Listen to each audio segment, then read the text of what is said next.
Namo tassa bhagavato arahato sama sambuddhassa. Namo tassa bhagavato arahato sama sambuddhassa. Namo tassa bhagavato arahato sama sambuddhassa.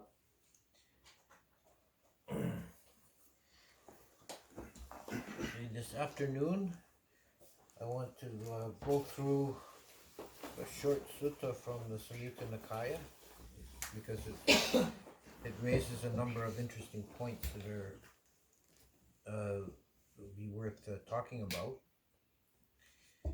This is from Samyutta 2, and it's Sutta 61 in that collection. It's called The Uninstructed. Thus have I heard, on one occasion the Blessed One was dwelling at Sawati in Jeta's Grove and Anathapandika's Park. Bhikkhus, the uninstructed worldlings, might experience revulsion towards this body, composed of the four great elements. He might become dispassionate towards it and be liberated from it. For what reason? Because the growth and decline is seen in this body, composed of the four great elements. It is seen being taken up and laid aside. Therefore, the uninstructed worldling might experience revulsion towards this body composed of the four great elements. He might become dispassionate towards it and be liberated from it. Okay, so this particular paragraph, there's a number of things I'd like to comment on. The uninstructed worldling is asutva patujana. Patujana is the word used in the canon for everybody who hasn't yet reached stream entry. And this is one of the Buddha's ways of taking language from the culture and giving it a new meaning, because in mundane usage, patujana means a common one, the common folk. It literally is the many folk. And the Aryas are the noble ones, or the aristocrats. And in the Buddhist discourse, the Aryas are the ones who've attained stream entry or higher, and everyone else is a patujana. So like the true aristocrats are the ones who have attained to stream entry, and everyone else is a patujana. Asutva literally means hasn't heard, because at those times all the teaching was done orally. There were no written texts. So someone who was learned was said to have heard much, rather than be well. We might say well read. He's heard much. So someone who hasn't heard much is asutva.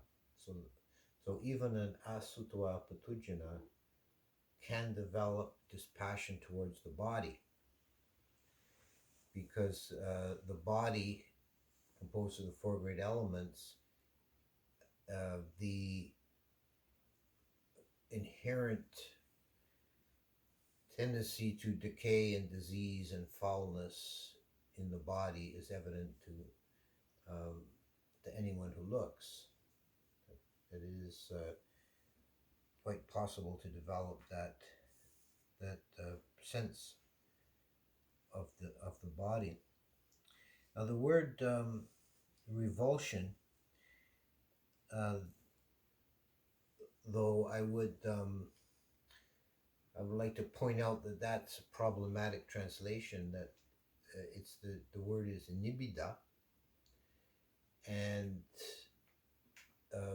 it's been translated different ways in different places. It's one of those words that's very difficult to translate.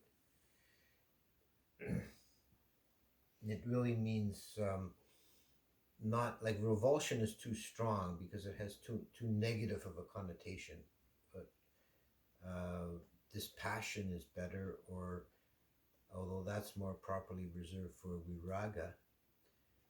Disenchantment is sometimes used, and that's quite a good one, I think.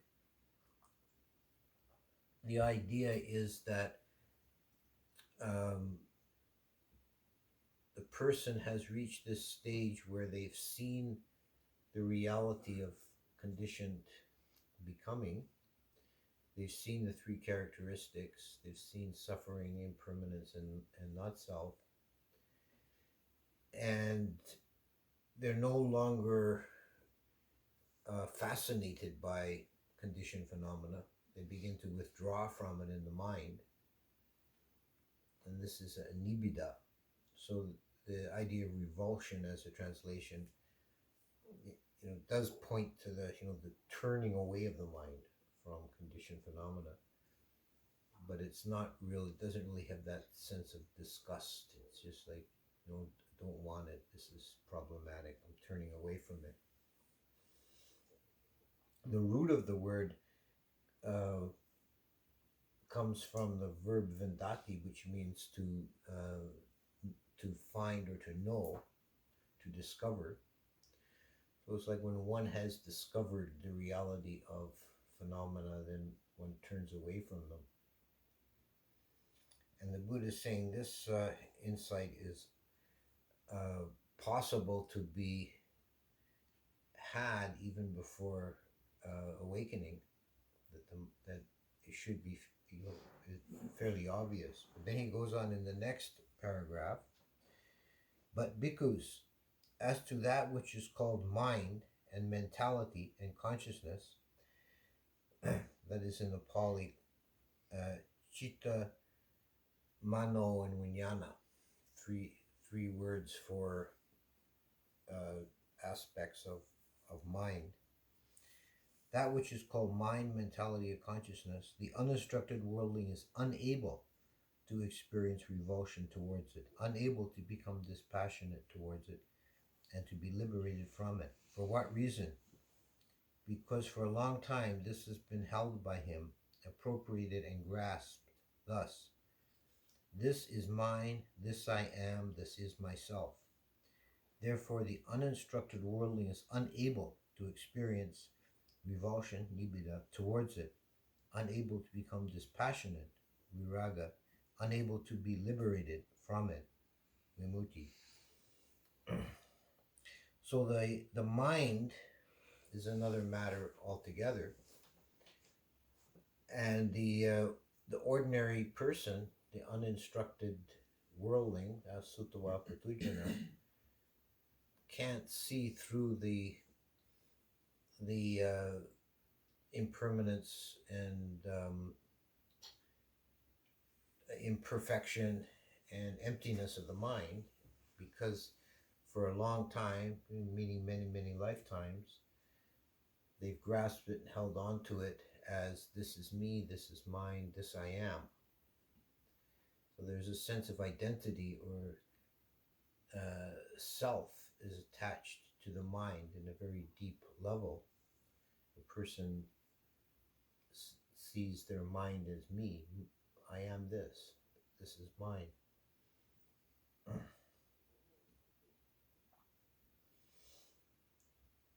It would be better, bhikkhus, for the uninstructed worldling to take as self this body, composed of the four great elements, than the mind. For what reason? Because this body, composed of the four great elements, is seen to be standing for 1 year, for 2 years, for 3, 4, 5, 10 years, for 20, 40, 50, for 100 years, or even longer. But that which is called mind and mentality and consciousness, citta, mano, vijnana, arises as one thing and ceases as another, by day and by night.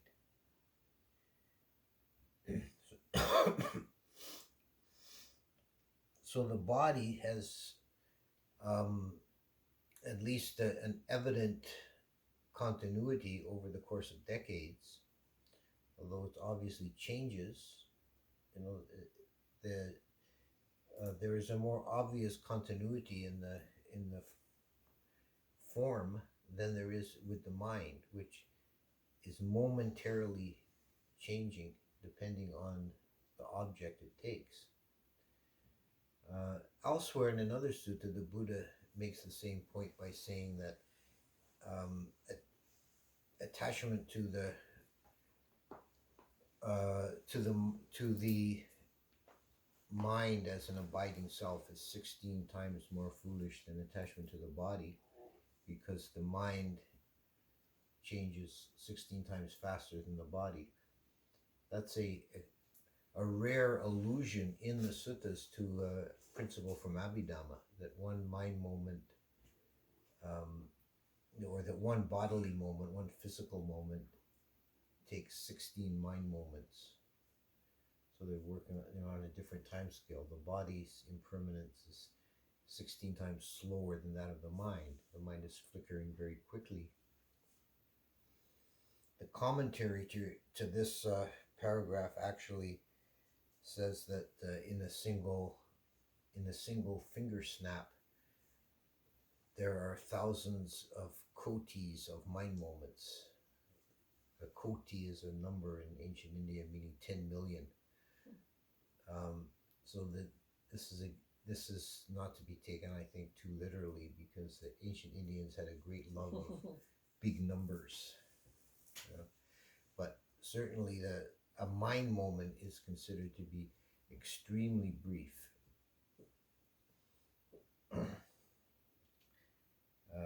Certainly many in a single blink of the eye or snap of the fingers. Then he goes on with a simile. Just as a monkey roaming through the forest grabs hold of one branch, lets go and grabs another, and lets go and grabs still another, so that which is called mind, mentality, and consciousness arises one thing and ceases as another by day and by night. So it's an image that often is used to represent the restlessness of the mind, flitting from object to object. Is like a monkey jumping through the tree branches and grasping one object after another.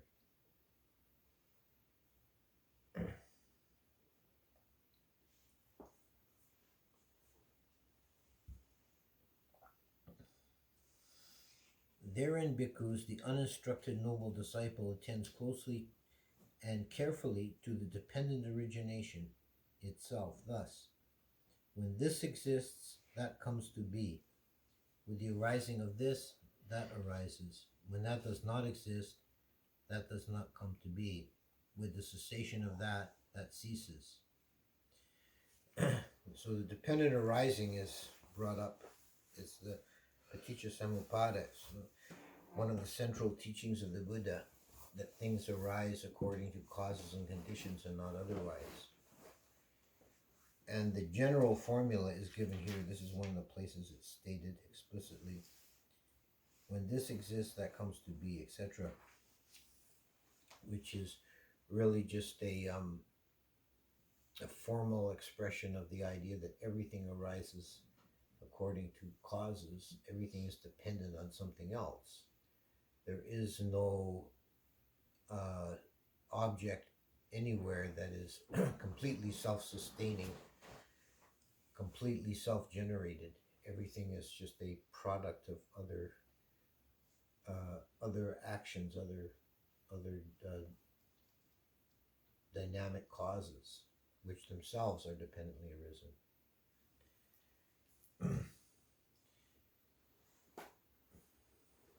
And then he goes on to state the 12 nidanas, or the full explication of the dependent origination as it plays out in human life, and it's abbreviated in this text. That is, with ignorance as condition, volitional formations comes to be. With volitional formations, consciousness, etc.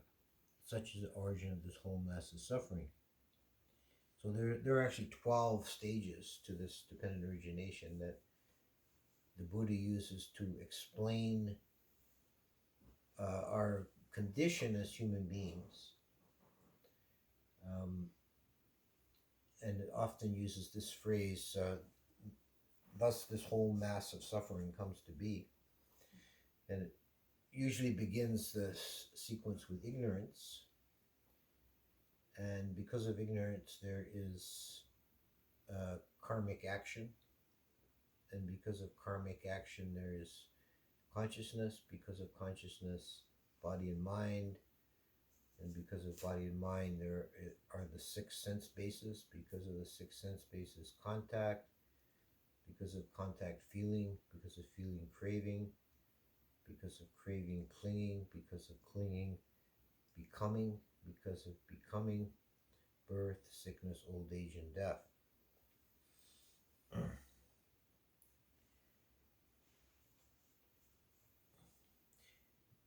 And that's called the forward order, or anuloma. Then there's the reverse order, or patiloma. But with the remainderless fading away and cessation of ignorance comes the cessation of volitional formations. With the cessation of volitional formations, cessation of consciousness, etc., such as the cessation of this whole massive suffering. So when these factors cease, then all the other factors cease. So with the ceasing of ignorance, that's the equivalent of attaining arahantship. One who's attained ignorance, so the arahant is not ever reborn, because they've made an end of the dependent origination and the whole cycle breaks down. Seeing thus, bhikkhus, the uninstructed noble disciple, seeing thus, bhikkhus, the instructed noble disciple, Sutwa Arya Savaka, experiences revulsion towards form, revulsion towards feeling, revulsion, this is nibbida, revulsion towards perception, revulsion towards volitional formations, revulsion towards consciousness. That's the five aggregates. Experiencing revulsion, he becomes dispassionate. Through this passion, his mind is liberated. When it is liberated, there comes to be the knowledge it is liberated. He understands destroyed is birth, the holy life has been lived, what has been done, there is no more for this state of being. So this paragraph again is loaded with teaching. Now he started that's the end of the sutta. The Samyutta suttas tend to be quite short. So he started the sutta by talking about the uninstructed common folk. And now he's talking about how the instructed noble disciple sees it. And he develops nibbida towards all five aggregates: the body, feelings, perceptions, mental formations, consciousness. The five aggregates. Nibbida is developed towards them. And then, because of nibbida, this is another sequence that occurs often in the suttas. It's nibbida, viraga, vimutti. This is the kind of three steps to enlightenment. There's first nibbida, where one begins to develop a detachment, a disengagement from the process of samsara. And that leads to viraga, which is dispassion. That's a quite literal translation. It works well. Raga is passion, and vi is like a negative, cutting away, ending. So viraga, so having become disenchanted, and the passion fades, which is the kind of the desire, the second noble truth, the craving that drives the whole samsaric experience fades and dissolves, and then the mind can experience vimutti, or liberation. And vimutti is another word for awakening or enlightenment. And it means, literally means breaking of the bonds. Vimutti is like a bond or a fetter. And the vi is, again, the same prefix, cutting or ending, a negative prefix.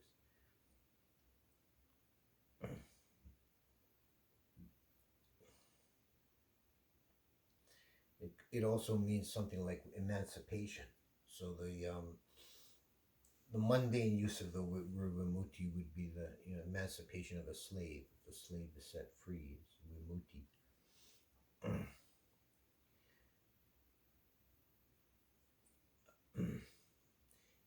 So this particular sequence, nibbida, Viraga Vimutti is quite important. What comes before that is Yatha Bhutananadasana, knowledge and vision of things as they are. So in sometimes an expanded series, you have that Yatha Bhutananadasana, Nibbida Viraga Vimutti. There is a teaching about the stages of insight that it's found in another sutta in the Majjhima Nikaya, the Relay Coach Sutta, just in brief, and it was greatly expanded in the commentaries. The whole Visuddhimagga is structured around that framework, and in modern times, the Burmese teacher Mahasi Sayadaw, worked primarily with that structure. His probably his best book, The Progressive Insight, is also dealing with it. It deals with the stages the mind goes through in the course of doing vipassana and developing insight until enlightenment is reached. And one of the stages is Nibbidanosati, contemplation of nibbida. And where that comes into the sequence is after the meditator sees, in a really profound way, sees impermanence, sees the falling away of phenomena, of both bodily and mental phenomena are impermanent, they're coming to cease all the time. Then that leads to first of all, a feeling of an unpleasant series of realizations, that knowledge of misery, knowledge of fearfulness, knowledge of danger. And this could be called, and I think it's equivalent to what the Christian mystics call the dark night of the soul. What happens is that the meditator sees the reality of samsara, but it's not yet seen beyond it. And there's a sense of everything's falling apart. The body's rotting away underneath, and the mind is just constantly flickering in and out. There's nowhere to stand, nothing to rely on. And that can be quite frightening. There's a sense of fear that can cause the meditator to back up, to draw away from that. And people can get stuck there. So this is actually quite important in the practice, that to develop a fearlessness, to have a kind of a warrior spirit. The way out is down and through. You have to face the ogre under the bridge. You've got to just keep going, because there is another shore, there is an other side to it.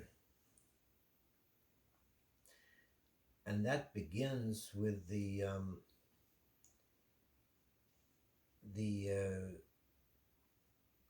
realization of nibbida. The reason it's frightening is because you're attached to it. You're attached to the body and mind. This is me, this is mine, but there's nothing here substantial. It's all falling apart. Oh, this is scary. But then when you develop that detachment, you say, oh, it's falling apart. That's what it does. And there's a calmness, and just watching it dissolve. And that leads to Viraga Vimutti.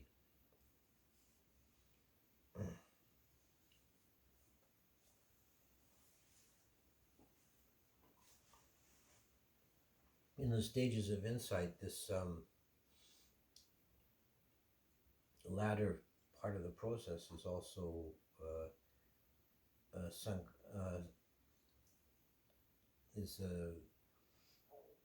Sankarupeka, the equanimity about formations. This is when the mind has gone through that whole process but hasn't yet lighted upon Nibbana. and there's a great calmness, a peacefulness. It's a profoundly peaceful state, and it's said to be just to sit in that state is very healing for body and mind, and has many blessings. And it's when the meditation has reached a certain stage of fulfillment or perfection that the meditation proceeds flawlessly without effort. One has no sense of trying or pushing anymore. It's just happening. You're just sitting there, and it's just going on of its own accord. But that's not yet enlightenment. What we could say of it is that equanimity about formations is the highest stage one can reach by striving. There's nothing to do anymore. The mind will enlight upon Nibbana or it won't. And one can repeat this cycle many, many times before the mind lights upon Nibbana, depending on your paramis and your kama. It's compared to the way ancient mariners who would tell if they were close to land, they would release a crow, the land-finding crow. They would keep these birds in cages on the ship. And if they thought they were close to land, they'd release a crow, and they'd watch which way it went. So it goes out to the north, it doesn't find any land, it comes back to the ship. It rests a little bit, and it tries again to the east. And finally it goes in some direction, it doesn't come back, and they know there's land in that direction. So the mind goes out like a land-finding crow, searching for the far shore, and it either finds it or it doesn't. If it doesn't, it returns to its resting place.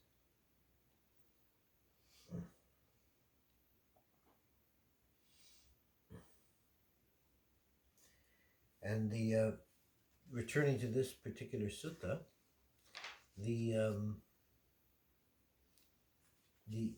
import of this sutta is to make the point that the qualities of impermanence and emptiness and imperfection or suffering need to be seen in the mind and not just in the body. They should be relatively evident in the body and more subtly so in the mind. And what prevents us from easily seeing it in the mind is an attachment to the processes of mind as self. That there's a sense of this is me, I'm thinking, I'm aware, I'm perceiving, rather than seeing it as a momentary process.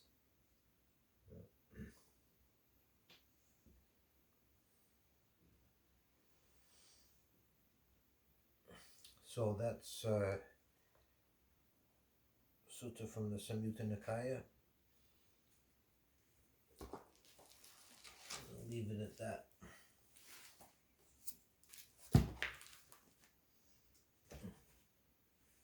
Andamam Dhammakataya Sadhu Kalam Dadamase Sadhu Sadhu Sadhu Animo Dhammi